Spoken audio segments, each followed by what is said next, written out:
Ուզում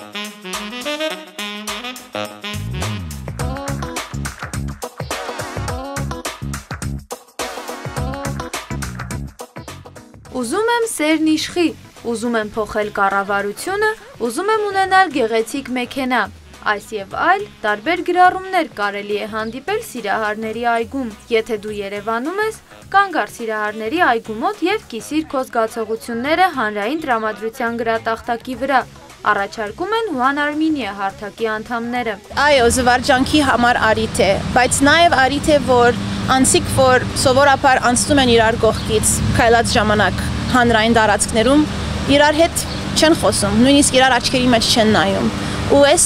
ցևը, որ մարդիկ նկատեն, որ այդ անցորդը հնարավոր է, որ իրանց նման նույն երազները ունի, նույն դժգոհությունները ունի, ու որ մենք կարող ենք խմբվենք իրար հետ, քան թե իրարից զատ մեր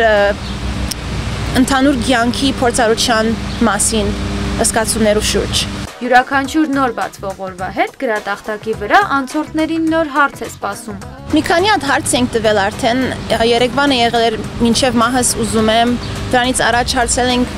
այսօր զգում եմ, երկրորդ օրվա հարցը, եթե մի բան կարող էր փոխել, ինչ կփոխեիր։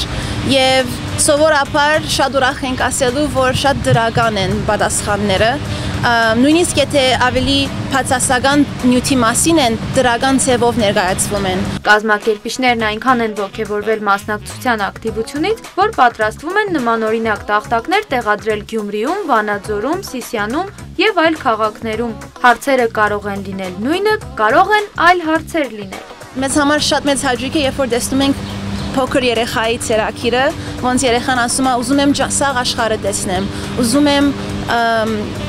հանրաճանաչ լինեմ, ուզում եմ հաճող լինեմ, ուզում եմ ուրախ լինեմ, ուզում եմ գտնեմ սեր։ Այդ բաները մեզ շատ դենց ոգևորում են ու ներշնչում են, որ